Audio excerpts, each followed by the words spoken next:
Hey everybody, great show planned for you this week. We have a external USB-C 3.1 Rev 2, which is a 10 gigabit per second unit that has two M.2 devices internally.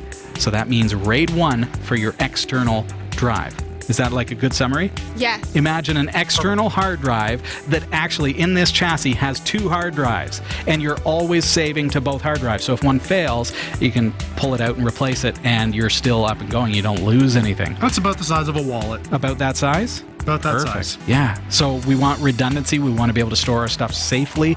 This is the way to do it. We're going to be showing you how to basically assemble that yourself using some Kingston M.2s and the device itself. Also, I've got a neat little thing that is going to daisy chain into our power adapter for like a Raspberry Pi or other single board computer. That's going to tell us how many amps it's actually using. Mm-hmm. So as you're trying to choose, do I need a 2 amp or a 4 amp power supply for what I'm doing? This is going to answer that question for you. Stick around. This is Category 5 Technology TV. Our live recordings are trusted only to solid-state drives by Kingston Technology. Revive your computer with improved performance and reliability over traditional hard drives with Kingston SSDs. Category 5 TV streams live with Telestream Wirecast and Nimble Streamer. Tune in every week on Roku, Kodi, Plex, and other HLS video players. For local showtimes, visit category5.tv. Category5.tv is a member of the Tech Podcast Network. If it's tech, it's here. cat5.tv/TPN and the International Association of Internet Broadcasters. cat5.tv/IAIB. Welcome to the show. I'm Robbie Ferguson. I am Sasha Rickman. And I'm Jeff Weston. It is hot in here. Our Crazy AC hot. is down, so just a heads up. If I'm slurring my words and looking a little bit on the like worn out side, as the show goes on, we're going to be experiencing that. So hopefully the AC will come up and going So it's within be the like next the couple of minutes. fastest 5-minute, 1 hour show possible. Yeah, you know what? We're just and that's the end of the show. So There we that's go. all the energy that we I am have. good to go. Yeah, This is the time where I have no complaints about girl clothes. I'm wearing a dress. I know But does you it were have pockets? you were It does not- prepared. No No pockets. I thought No about wearing a pockets. dress tonight, but it didn't And really it's work out. funny, as we were getting ready to come here, you like dress warm or dress for the weather or dress light. Yes. And I'm thinking, I don't have any dresses. Ba-dum-ba. However, I do. Yeah, I know. I was Fantastic. impressed. Well done. I Well pulled done. in. I'm like, Sasha's in a dress. She listened. I listened. I didn't actually listen, to be honest. I was here already when I got the message. And you know what's funny? The AC is not to rub it in, but the AC was blasting in my house, so I got cool, and that's why I'm literally wearing jeans and a long sleeve. I was cold at home, and then I get here, and I'm like, this was stupid. So I have to be prepared to catch Jeff tonight. Yes. Oh, Yes, man. I am dripping. Hey, before we get into the show tonight, I want to remind you, make sure you subscribe to us on YouTube, where you can catch all of our shenanigans. Click that bell to receive the notification whenever we're live or when we post new and exciting content as well. Which is always. Always. All the time. Even in the heat. Okay, so my external storage drive, like my USB drive that I plug into my computer and copy files to, Right. is a single spinning hard drive in an external chassis plugged into USB 3.0. Oh. So it's pretty fast, but I have this fear that, like, if I ever dropped it, one, it's a spinning drive, so you know it's not going to survive the drop. Mm-hmm. Two, it's a single spinning drive. So if it didn't survive the drop, or if it crashed for some other reason, maybe a zap from, whatever, the problem is that it's there's no redundancy. Right. It's like the drive. Right. There's one single storage device within that. I feel like that's least like you. I feel like this is one of those cases where, how did this happen? And that's where we're going with this tonight, Sasha. Uh-oh. So I have not one, but two Kingston SSD Now 38. What are these? These are the 960 gigabyte UV500s that I picked off. You can pick these up on Amazon. They're M.2 drives. Now these are SATA. So basically these are like the hard drives of now that you would put into your computer. Right. There's no spinning parts. There's nothing that is going to fail if you drop it from a reasonable height. And it's very much less susceptible to something like shock or just Like Life day-to-day. with Sasha. Well, yeah, it could be, right? I mean, how many times do I hear about somebody who's got their drive plugged into the computer, they're Yeah. copying their files over, and the dog knocks it off the desk? We'll say the dog. That's what they tell us. Yeah. But, that's... Dog ate the homework. That's exactly how it goes down. So why do I have two? Well, I need redundancy. I want to be able to have like a RAID 1 scenario going on. But how would I possibly do that with M.2s? Any ideas? Keeping in mind, I want to replace the need for an external spinning hard drive. Huh. And so are you still wanting it to be via the USB 3? No, Jeff, come on. USB 3 is so yesterday. No, I understand how that, about but you're we go saying with that's how you're using it for portability, so... USB 3.1 Rev 2? Ah? Excuse me. I know. Okay. So let's show you. I'm going to jump over to the unboxing table and show you how this is going to be done. All right, so here they are, folks. We've got two Kingston M.2s. Again, these are SATA drives. Make sure you don't grab the NVMEs because it's not going to be compatible with what we're doing. And I've been seeing these types of devices on Amazon over the past little while, and I thought, dude, we have to take a look at these. Just a nice little card to say, have a nice day. Please give us a rating. And we've got our instruction book, which we will refer to, but as you can see, it's pretty straightforward. Nice and simple stuff. Let's get further into the box. Okay, screwdriver. We have a lot of those. We've got some feet, like non-slip feet. We've got some screws and all that kind of stuff. And we've got a USB-C cable. Let's get into that. Oh, there we go. So this is USB-C. Again, this is USB 3.1 Rev 2. I kind of alluded to that. What does that mean? It means that this external chassis is going to provide a connection to your computer at up to 10 gigabits per second. What does that mean? Well, what do we know about the SATA 3 specification? It's 6 gigabits a second. So if you wanted an external unit that was as fast as could possibly be, well, consider that these cards here, these M.2 chips, are 6 gigabits a second. Okay? So this device here is going to connect to your computer at up to 10 gigabits a second. That's why the revision 2 is important. So am I going to get 10 gigabits a second? No. Not in a RAID 1 scenario. I'm going to get 6 because these devices are limited to 6. Now, I could set these up in a RAID 0, and then I'm going to get 10 gigabits a second for sure. But in the case of a RAID 1, I'm going to get the limitation of the SATA bus, which is 6 gigabits a second. So I say that because revision 2 of the USB 3.1 standard is important. If you're shopping for one of these types of devices, if you go with revision 1, it's half the speed, 5 gigabits a second, so then you're not going to be maximizing the speed. Keep that in mind. You want the full speed of these devices. That looks like a football field with little Yes. players inside. It totally does. Oh, do you see that? It absolutely is a touchdown, folks.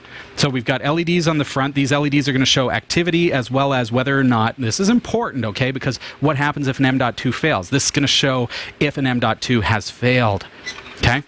Now, maybe you mentioned it. Is that a metallic case or is it plastic? It is metallic. Okay. This is a aluminum case, okay? The black, you may think it's plastic, and if you look at the photos on Amazon, this particular one, it looks like it might be plastic, but no, it is aluminum. Very nice. And so that helps with the heat dissipation too. M.2s can get a little warm. This one should do pretty well, and it's got some vents in the front. Now, that said, it doesn't have to be this one. I'm going to link to this at cat5.tv/USB flash.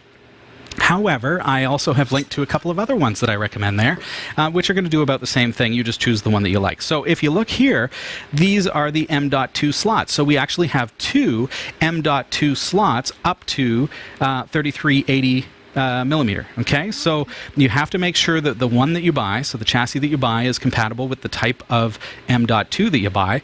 So these are 3380 millimeter chips that I got from, these are the Kingston SSD Now, and they're going to basically fill this, the 80 right there.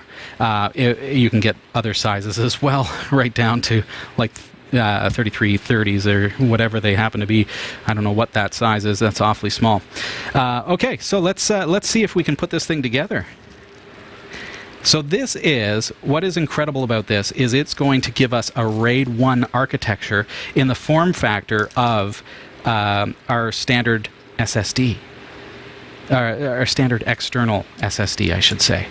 I feel the need to point out you have not read the instructions. I haven't read the instructions yet, Jeff. He said yet. He's going to read them. He's going to read them if he encounters a problem. If I have some trouble with this, how difficult is this though?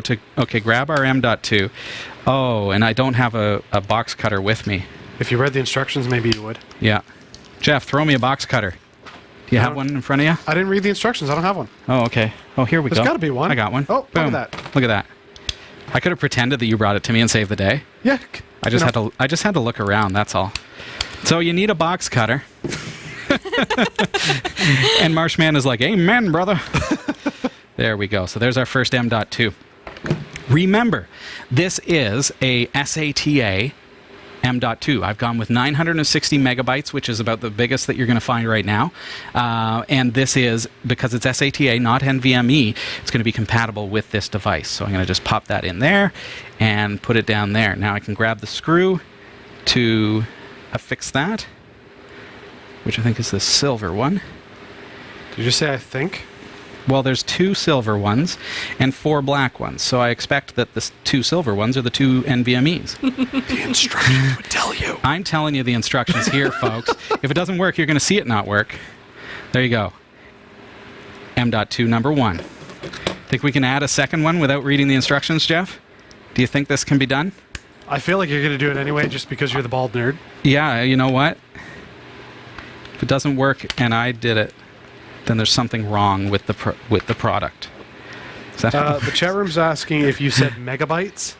Yes, 960 gigabytes. Did I say megabytes? Apparently you said megabytes. Nice. See, I am stuck in the past here, folks. This is the little tiny gold thing to be able to affix the M.2, which is, in fact, 960 gigabytes. We're talking a terabyte here, folks. Does that make a little more sense to you in this 1999?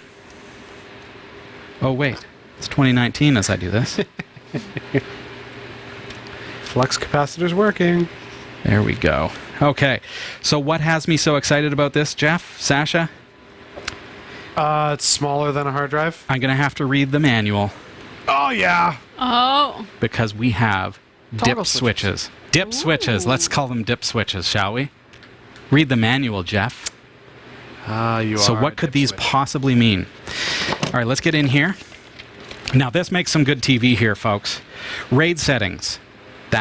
Those dip switches are for RAID. So we have the capability of doing RAID 0, RAID 1, JBOD. Let's see if I can get a focus on this for you. See the dip switch settings? Wow, Robbie, hold still, dude. There you go. So those dip switches are actually going to give me a RAID out of my USB external drive. Very cool. So RAID 1 is what I want. RAID 1 is going to be 1 is down, 2 is up. 1 is down, 2 is up. This device is now set as a RAID 1 with 2 960 gigabytes pardon me, I was going to say NVMe, SATA M.2s. And so those are, in all essences, each one of these chips is a hard drive. So we have 1, 2 hard drives. If one of them fails with a RAID 1, what do we know?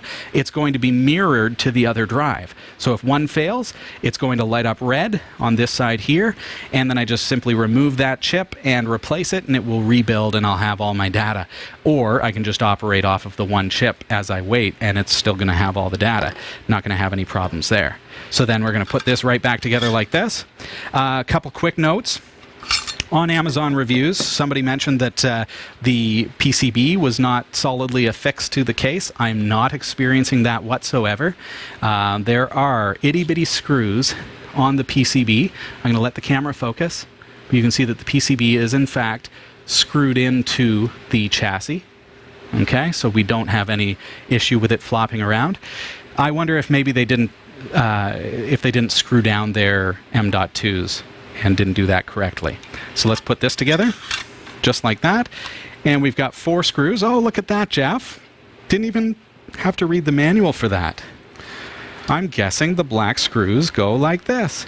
Well, that one kind of makes sense. Yes, sir. I still feel vindicated. Wow, Robbie, you figured it out. Something. After the 3 years that you've been in tech, you finally figured it out, bald nerd. It's a slight under-exaggeration. Here we go. That is good TV right there. There we have it. It's funny, as you're like just putting in those screws, I'm thinking, how many people are watching this? Just watching a guy screw in screws. Yeah, what is this? What is this junk? YouTube, please comment below. I know you're going to. There you have it, folks. So this one I've gone with the glow trends, so keep that in mind if you go to cat5.tv/USB flash and you really, really like this design. I like it. I do like that it has a little bit of a grill at the front that's going to allow some heat to get out a little bit better. It is aluminum. It's got the LEDs for an LED for each of the M.2s. It's going to show me the status as well as indicate data flow. And then on the back, I've got a DC input, so if I do need to supplement the USB-C, I can put in an extra 5 volts there, and that's going to help us out. Then we've got an on-off switch, which is kind of cool, and USB 3.1 Rev 2 is going to give us up to 10 gigabits a second on this device. Of course, I'm going to get 6 gigs because I'm doing a RAID 1. All right, I'm going to jump back over here. You want to hit that button for me? The wide shot. There you go.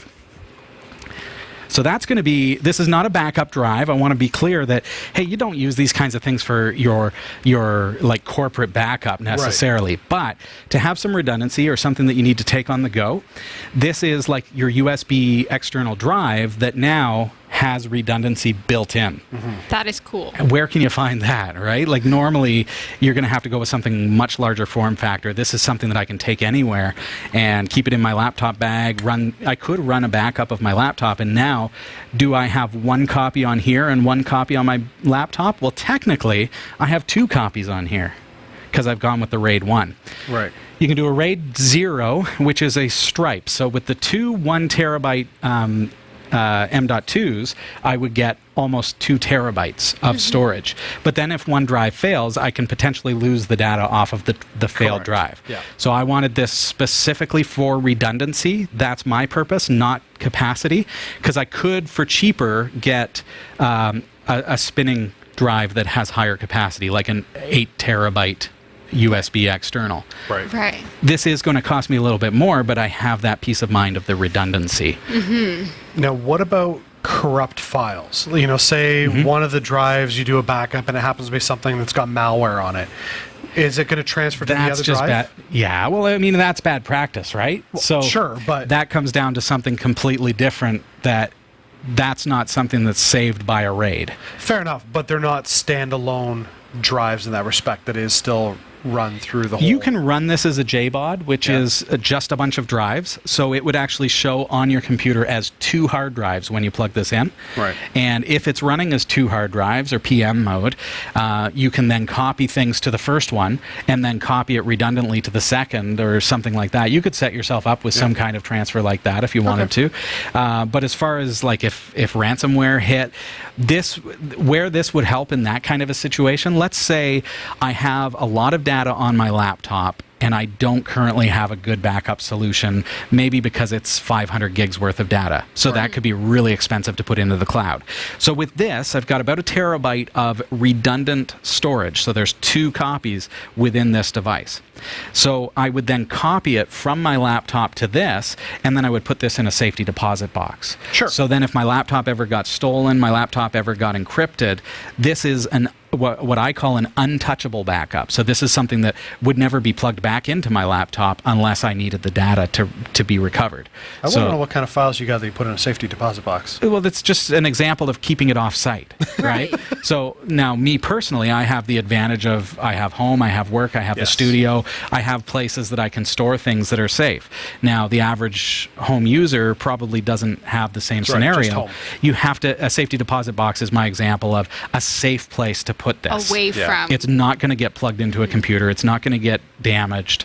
And it's untouchable by ransomware or some other kind of malware.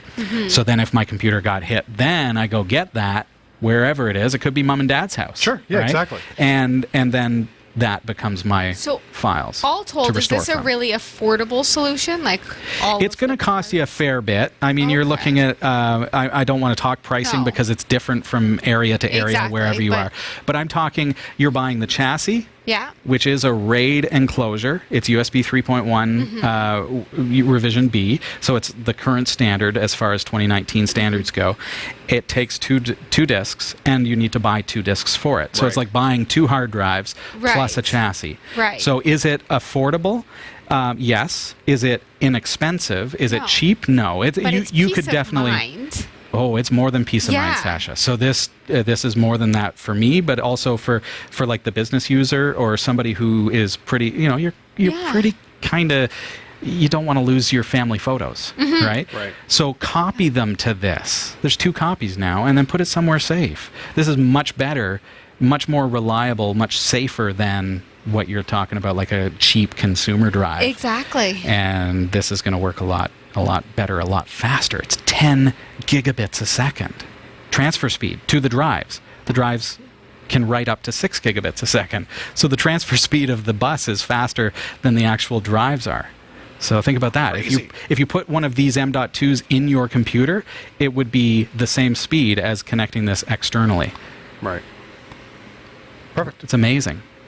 So it is a good solution. It's going to cost you some money, but it's worth, I think, the money. Yes. And certainly if you want redundancy, that's something that you need to consider.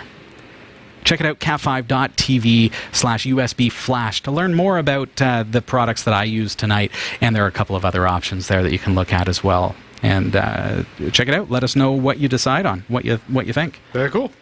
We do have to take a really quick break now. When we come back, I'm going to be answering the question, like, what power supply do I really need for my single board computer, be it a Raspberry Pi or whatever it is, because we're always being told you need 2 amps, you need 3 amps, you need 4 amps, and now you need like 15 amps for these things. And it's just all over the place. And so we've all got all these USB power supplies. Which one is actually going to provide enough power for your device? I'm going to show you a little secret. Stick around.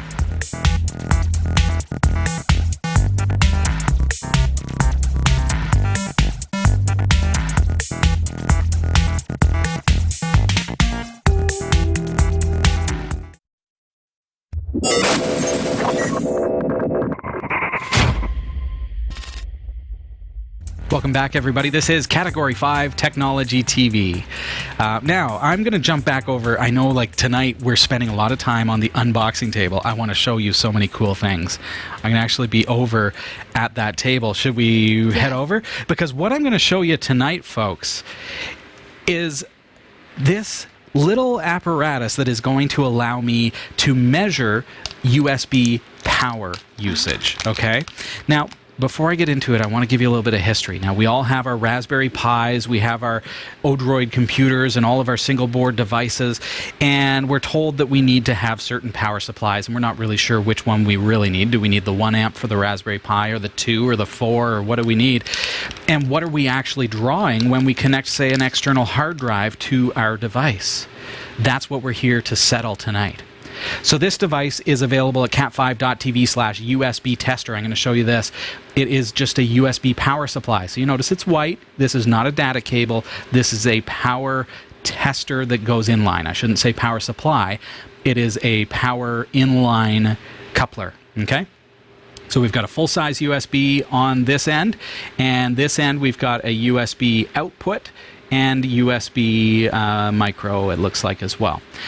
And we've got a button here. Very, very simple design, very simple, easy to use. I'm going to peel this off, and one of the reviews on Amazon said, hey, I got a used one. It's all scratched up and everything.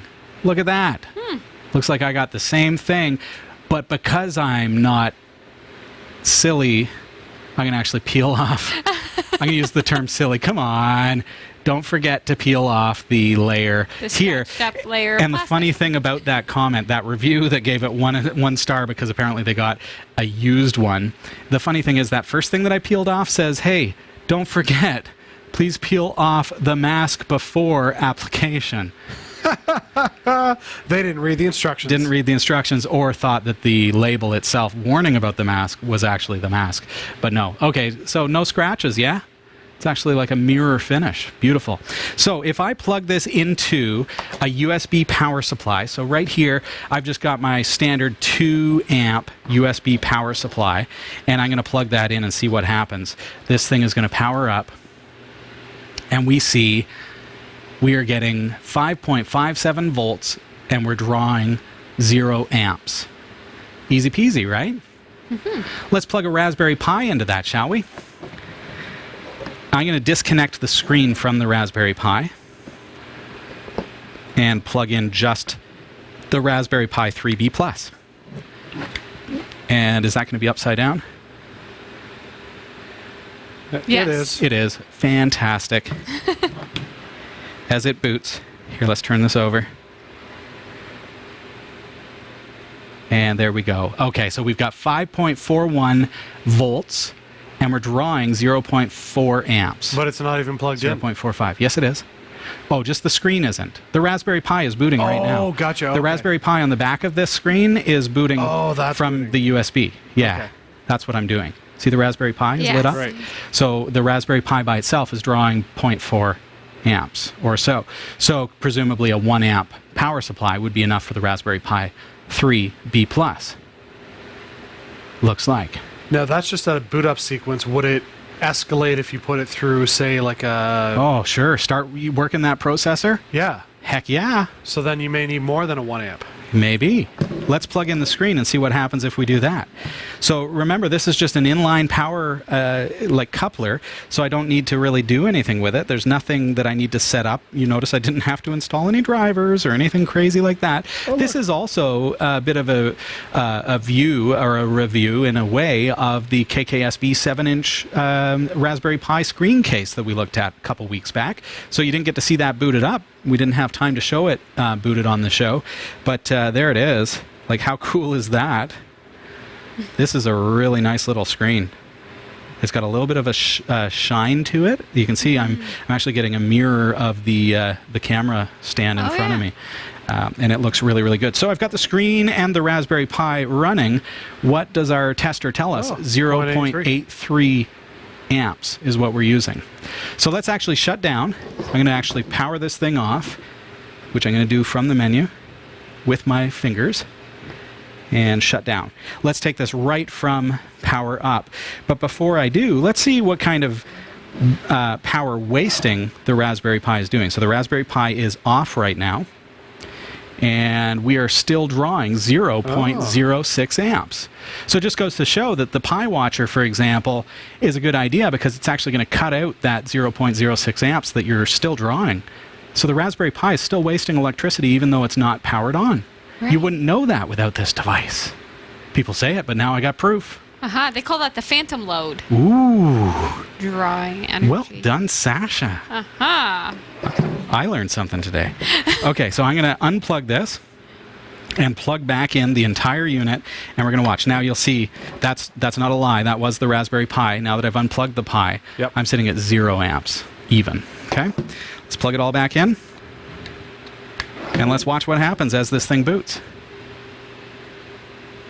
0.10, 14, 19, 76, 84, 96. Oh yeah, I'm hitting the 1 amp right there. Yep. 94, 88. Huh.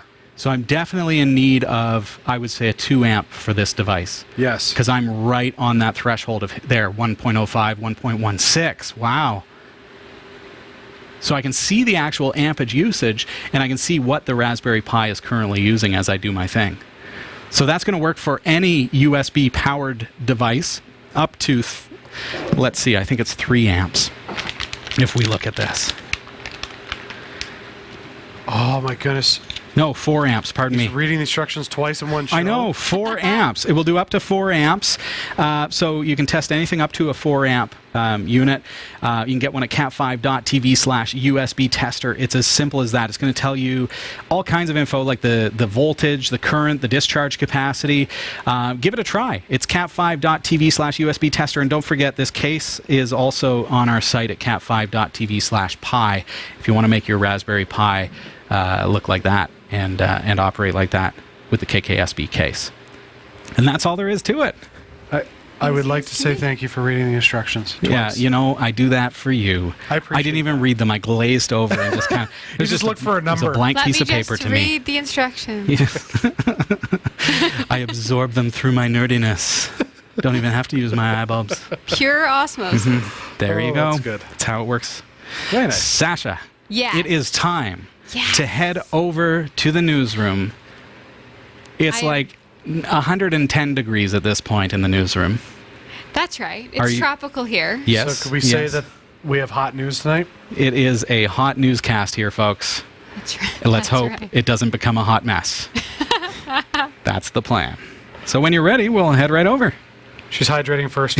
It's important, That's right. folks. Remember. Here we go.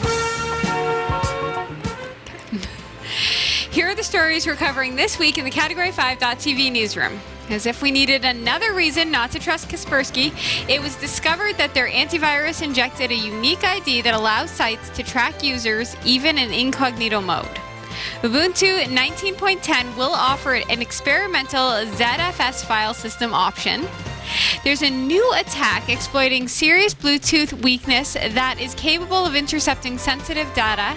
And if this, then that warns against migrating Nest devices to Google accounts. These stories are coming right up. Don't go anywhere.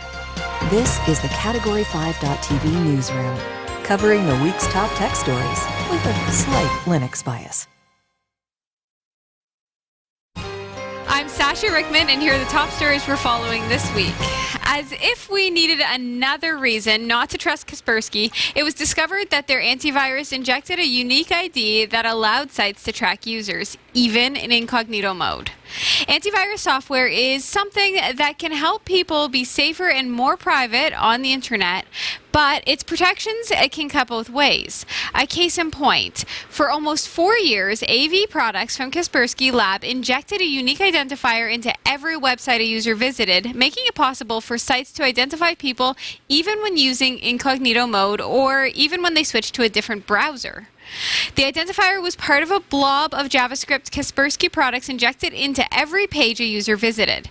The JavaScript was designed to, among other things, present a green icon that corresponded to safe links returned in search results. Ronald Eichenberg, a reporter for CT Magazine, who broke the story, found something unsettling about the JavaScript injected by the Kaspersky product installed on his test computer. A big long tag that looked like a serial number. He investigated and found it was unique to his machine, and it was injected into every single page he visited. It didn't matter if he used Chrome, Firefox, Edge, or Opera, or whether he turned on incognito browsing. The identifier acted as a unique identification number that website operators could use to track him. Kaspersky stopped sending the identifier in June after Eichenberg privately reported the behavior to the AV company. The identifier was introduced in 2015. That meant for close to 4 years, all consumer versions of Kaspersky software for Windows, including the free version, Kaspersky Internet Security, and Kaspersky Total Security, silently branded users with a unique ID. Oh, dear. So, and then sold all of that? I feel like that's the next step. But that's the thing, is that they were providing a means for attackers to track users. They weren't necessarily tracking the users. They could have been. Right. But they were injecting a unique identifier into every website that someone visited. So if a malicious party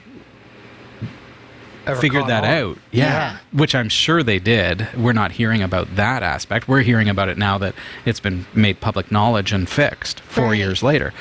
But I guarantee you it was exploited. But the intention was probably not malicious. It was just an oversight. Not that, like, as a programmer, ignorance isn't innocence. As a programmer, I would say that was an intern who made a real bonehead move and is no longer with the company.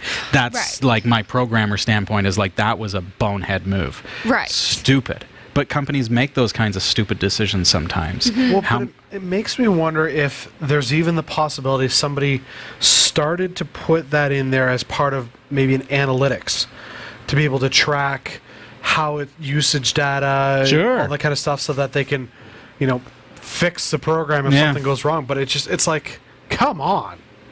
Like, are people still using Kaspersky? Unfortunately, the unknowing public do tend to still use whatever is presented to them. Somebody please share this. Share it to all your friends. Yeah. Stop. Just stop.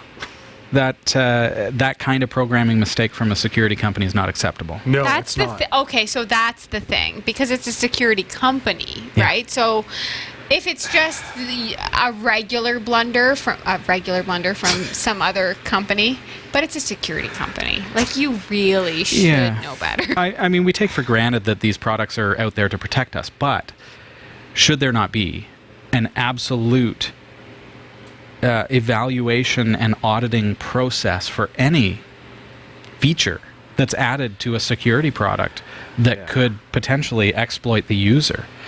Right. See, and I guess this is just kind of the tangent that my brain goes off, but I look at stuff like this and I go, if it was that easy for one company to inject this ID, it opens up the door to go, how many other people are going to go, ooh, that was easy to do? So I'm going to do that. Yeah, here's a free add-on for your computer that gives you whatever. Well, yeah, and I mean, like, you think of people who are like, oh, the government's tracking you. Literally, all they've got to do is done. Like, you know everything about everybody. Yeah. Guess who else is tracking you? Yeah. And that becomes personally identifiable. It's like, and I don't mean to take up so much time, Sasha, but it is like the mall surveillance system that they said was not personally identifying people, right? But at the same time, as soon as you see, oh yeah, that's Sasha Rickman right there, then as I see the surveillance video that's going through the mall, I know what she's wearing. Oh yeah, even though I can't make out her face, I'm better than AI. I can see that's Sasha Rickman, right? So is it personally identifiable? Oh no, it's just a UUID. Well, log into your Gmail. Guess where that UUID is injected? Exactly. Now it's associated with your Gmail account. It's associated with your email address and your contact list. Yeah. So it's associated with your Facebook and your Twitter profile. Exactly. So, but now they're not doing it any longer, which means that it was probably in that way. Right. Right. They've hidden their tracks. Yeah. But we don't trust Kaspersky at this point. No, the damage is done. People should really just back away.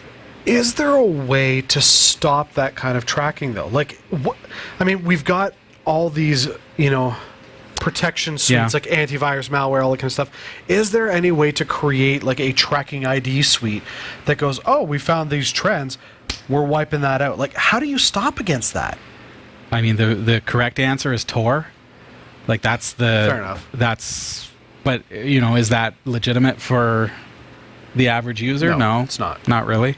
And can that be exploited? Well, we've heard stories that, there are ways that it has been exploited. We'll see. Right. I don't know that there's an easy answer. Off the grid. But that's just, why would you do that? You're walking away from That's not an option, Jeff. It's not an option. So moving right along. Ubuntu 19.10 will offer an experimental ZFS file system option. The newly announced plan, which isn't set in stone, is to include a ZFS install option in Ubuntu 19.10, the next short-term release due this October. The downside is that using ZFS on Linux distributions is a little tricky. The format is tangled up with all sorts of licensing issues. But those issues haven't put Canonical off. Canonical states that they have quote, spent time looking at the licensing which applies to the Linux kernel and to ZFS, and concluded that we are acting within the rights granted and in compliance with the terms on both licenses. End quote. Feeling it's well worth its rights to use the ZFS fully, the company plowed away on bringing up ZFS file system support for Ubuntu across the cloud, server, and containers for several years. Now it's coming to the desktop. Okay.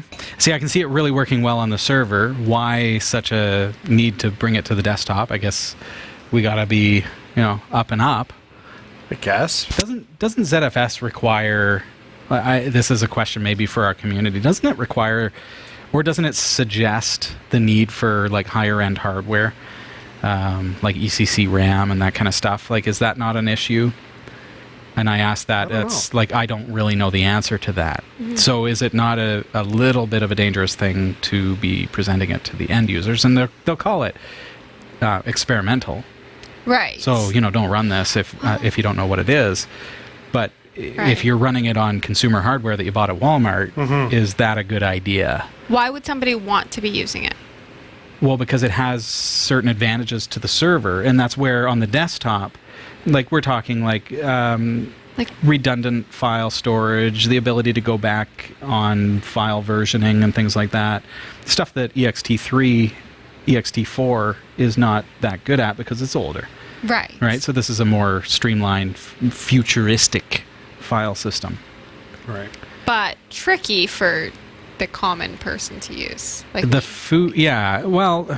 to deploy. But if they ease the deployment process, make it a part of the installer, well, then it's not so much of a big deal. The FU said ZFS doesn't need anything extra unless you actually need that extra stuff. So I think what they're saying is you don't have to add those features that are going to be problematic if you don't need them, which means the average user is probably not going to add them. Right. So it's not going to be a problem. And if you were going to be adding them, you would know what you were adding, and then you would know how precisely. to. The FU goes on to say ZFS still validates that what was sent to the disk actually got there, and that's important for sure. How does it handle like power outages and things like that? That's there's so many questions about file systems that I don't know the answers to because that's like really low level stuff. And the FU says ECC is recommended but not necessary. But that's where maybe end users, like if I don't know the answers and maybe the community doesn't know the answers, maybe it's best to stick with like ext4 for the desktop. Or maybe Btrfs. At least stuff that's like, I don't know. I put butter on my bread. I love butter on my bread. And butter on my file system. I like it. There's a new attack exploiting serious Bluetooth weakness that is capable of intercepting sensitive data. Researchers have demonstrated a serious weakness in the Bluetooth wireless standard that could allow hackers to intercept keystrokes, address books, and other sensitive data sent from billions of devices.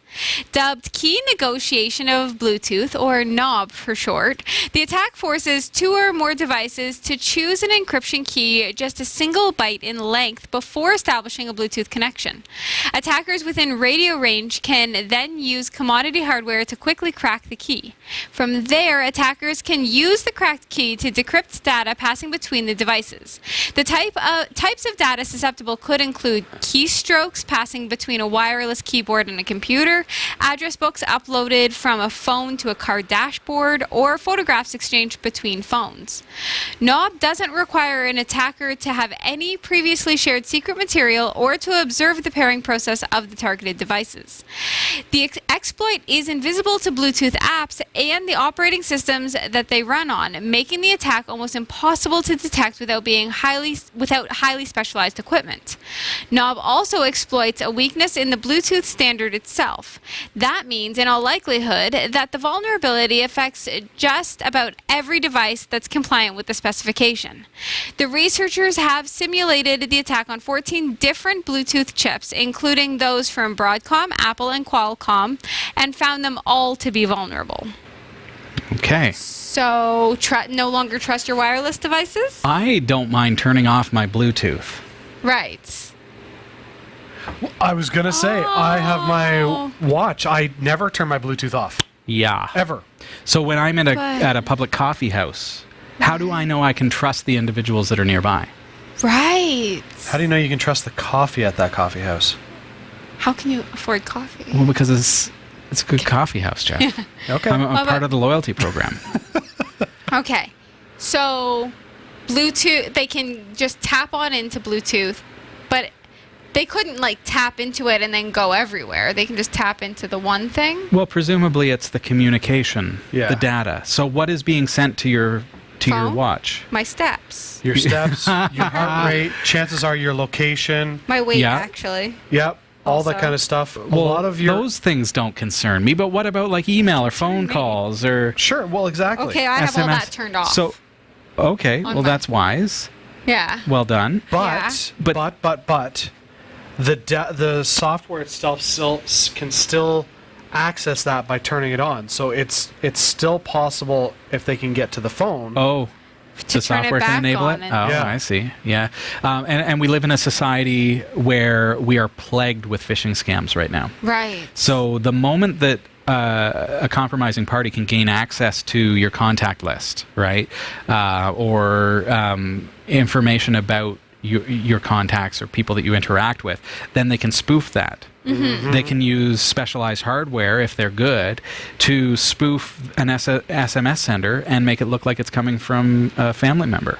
Right. And, click on this link, and it takes you to a thing that installs ransomware, which is a real thing on phones now, and certainly on computers.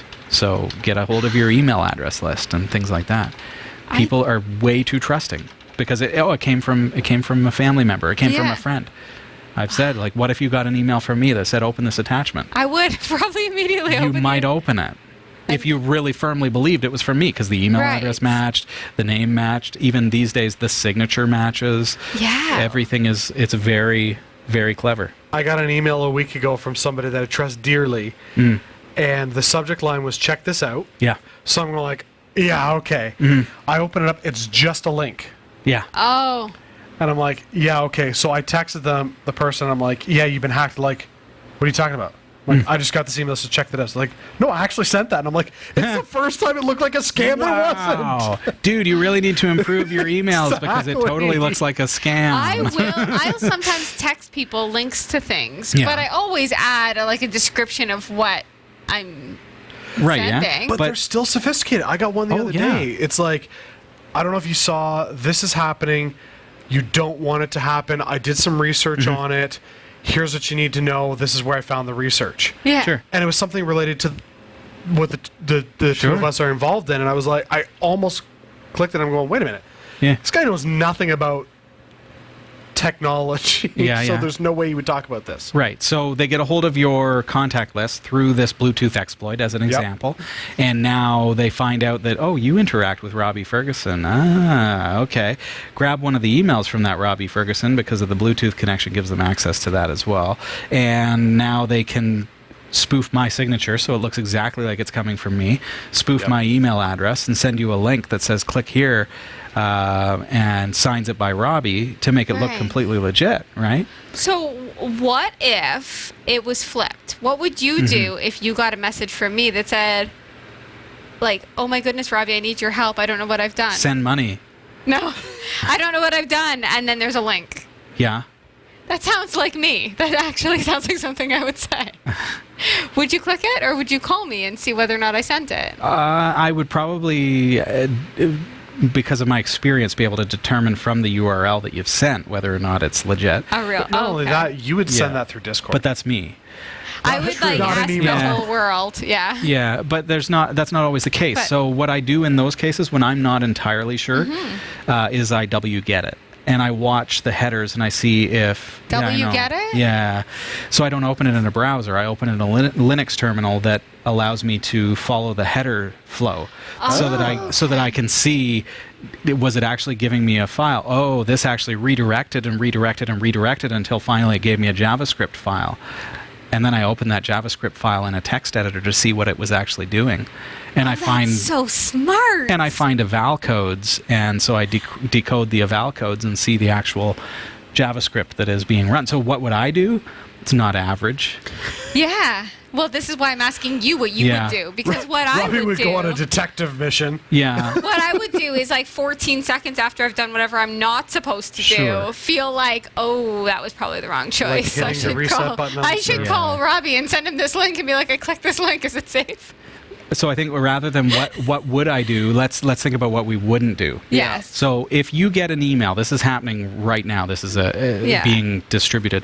An email from a colleague or somebody that you know that looks like it's legit. It's got their signature, it's got their email address and everything else, but it's got a zip file attached to it, and the zip file is encrypted because presumably it's private. Right. This is, here's some private information, so I zipped it and I encrypted it. The password is blah, blah, blah, blah, blah.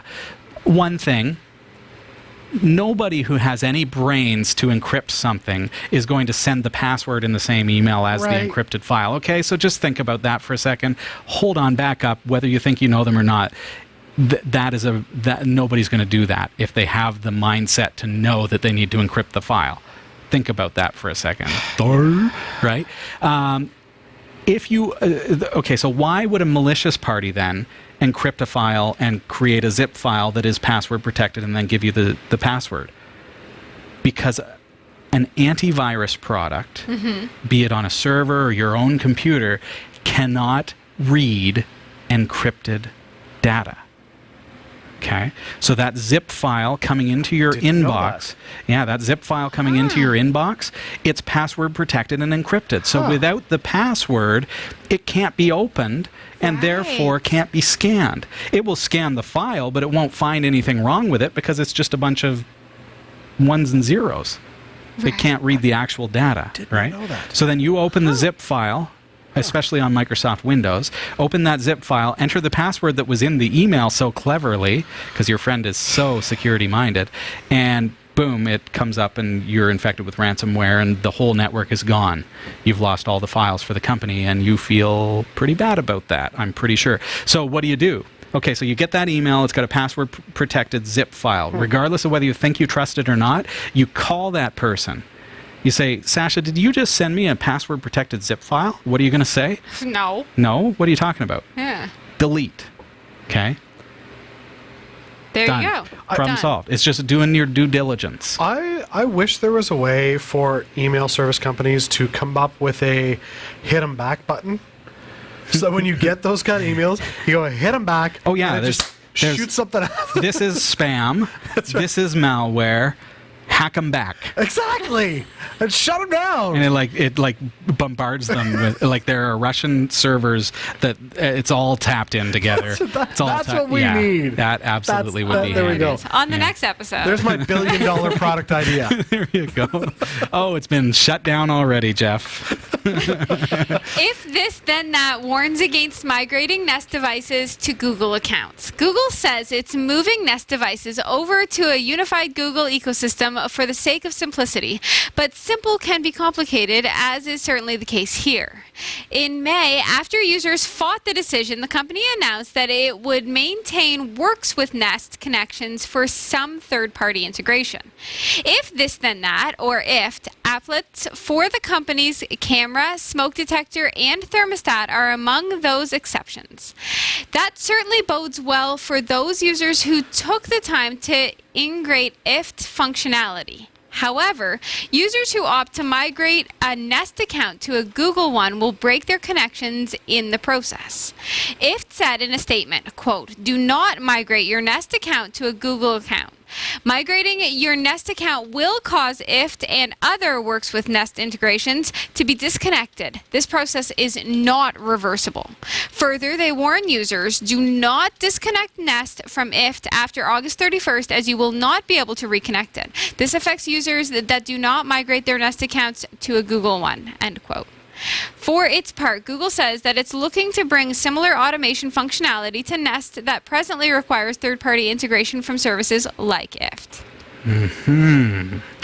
Couple of sides of this. I mean, you want to jump on them and say, Google's trying to cut out the little guy. That was my first reaction. And then I realized, okay, well, there have been exploits on Nest. Yeah. There have been hacks on Nest. And so what's the best way to protect Nest users is to control the ecosystem. Right. To stop the API that allows third-party integrations. That's a tough situation when you've created something that supports that from the get-go. See, and my thought was by, removing that and kind of bringing it back into the centralized process, what happens if there's a data breach? Well, presumably, Google knows about encryption by now. Right. You would Right. think, but how many times have we seen big name pumpkinies? Giant pumpkins. Giant pumpkins, folks. October's coming. That's right. But how many times have we seen big name companies go, oops? Right. Like, Yeah. Right. because I mean, in this case, I could never think that that Google has that. Okay, so But it's possible. Yeah, anything's But I mean, now if possible. one thing goes wrong and it's linked back to Google centralizing it and taking the third party out, the middleman Yeah. out, then people are going to go, your problem, not ours. Yeah, we'll have to see. I don't know. Maybe that's not a big deal to them, but that's So what my thought was. I guess what it boils down to is the user. Like, are you using IFT? And if you are, for your Nest devices, so that is your Nest thermostat. Your Do you Nest, have a Nest Cam? thermostat? I have a Nest thermostat. do you use the if this then that? I don't use if this then that with Nest. However, I do use my Amazon Echo. See how I stopped myself? And you use that? Is that an if this then that situation? Or No. The Echo is a third-party integration, however. Oh, okay. I would imagine, unless it's like a Google official skill, right? I guess that's something that I'll discover. But I can understand why they'd want to lock down their ecosystem in such a way that they are in control. Yeah. Right. But at the same time, it really hurts someone like IFT. Sure. But, and what we learned there in your story is that now Google is saying they're going to create their own IFT. Right. I hope that they buy out the real IFT and give them a whole whack of money for the work they've done. That That would be- won't happen. That would be nice, won't though. happen. No. But it would be no, nice. just free Give them a bunch of free money just to say thank you for supporting the ecosystem. Maybe do that, Yeah. because people that don't won't want happen. people don't want IFT to switch to Google. Shareholders don't want that, though. No, but come on, play nice in this World Wide Web. Right? Exactly. If you're going to be the big dog, play nice with the little Oh, guys. that was kind of That's naive. right. I'm just saying. I mean, It would be nice. what do you think? Please comment below. And this is me. I wanted you to take over, but no, this is actually my turn to talk about the CoinGecko crypto report as of August 21st, 2019. Now, Bitcoin has dropped a little bit, but it's still doing quite well at $10,081.90 fiat USD. Facebook Libra is still not trading. Yes. Litecoin is an interesting case this week. Oh. Last week, it skyrocketed, like almost doubled in its value in U.S. dollars value. Has anybody then what figured out happened? why? I don't know why. The news? Did I something come up in followed the the news? trends, but It's because we covered it in the news. yeah.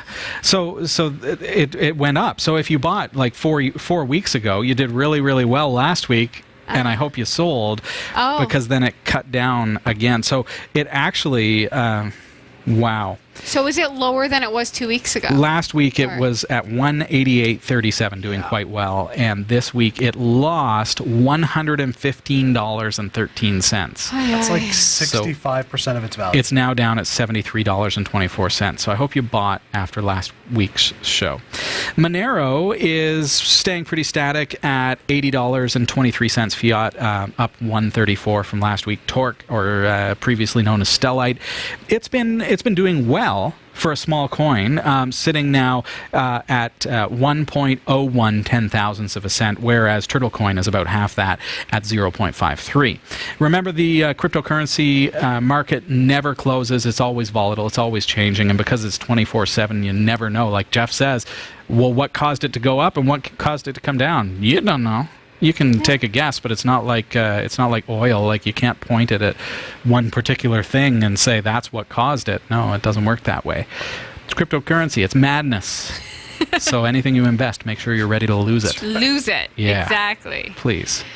Big thanks to Roy W. Nash and our community of viewers for submitting stories to us this week. Thanks for watching the Category5.tv newsroom. Don't forget to like and subscribe for all your tech news with a slight Linux bias. And for more free content, be sure to check out our website. From the Category5.tv newsroom, I'm Sasha Rickman. And I'm Robbie Ferguson. And I'm Jeff Weston. Stick around, folks. We've got more show for you. Segment C coming right up.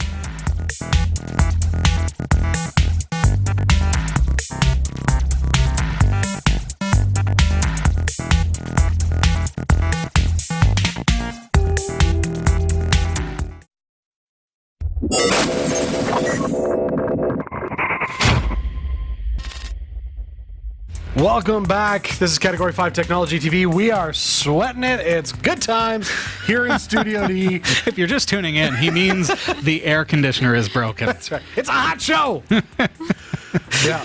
But it's been good. Oh, boy. It's been a good show. Speaking of hot shows, we bumped into each other at a concert. It was a very special concert because we were celebrating the 20th anniversary of our previous employee, actually how you and I met. That's right. And you know who else I ran into there was Christy Burton. Yes. We'll call her. Yeah. It's Christy Van Noort now because she married our camera guy, John.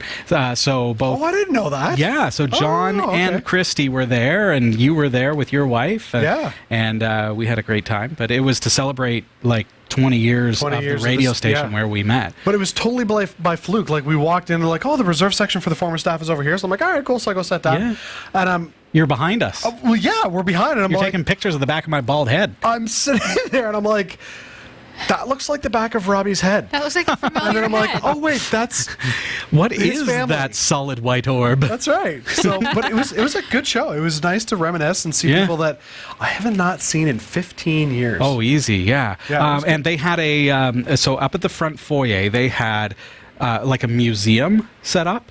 I guess it was like a historical museum. Did you see that? No. Oh, really? I totally missed it. Oh, that's a shame, Jeff. So they had a museum set up, and they had pictures from throughout the years. So I worked there 20 years ago and worked there for several years. So some of the photos went back to when I was just a wee lad. I started there 20 years ago. Easy, yeah. So, so it was pretty neat to see these photos, and there was a newspaper clipping. You've mentioned it on the show the time that you were working. You spent the night in the mall. Oh yeah, I was living in the mall for a week. It was in support of for the food bank. Yeah, we were trying to get. I think it was 10,000 pounds of food. Yeah, there you go. And I wasn't leaving the mall till we got the foodage. Really? Yeah. And I think it was Thursday mid-afternoon we got it. And I'm like, I'm here till Friday, so let's get more. So that was an 12,000 pounds amazing event. Yeah. You And slept at the mall? Sorry, That's the way the promo went. he got to go home after close. I left the mall after midnight, and I had to be back before the seniors walk at 6 o'clock. There you go. Yeah. So he got 4 hours of sleep. And it was interesting because I snapped a picture of that article because that was like a real great memory. My involvement with that, because that was after I left the radio station as an on-air DJ. That's right. But my involvement was they needed an IT guy. Yeah.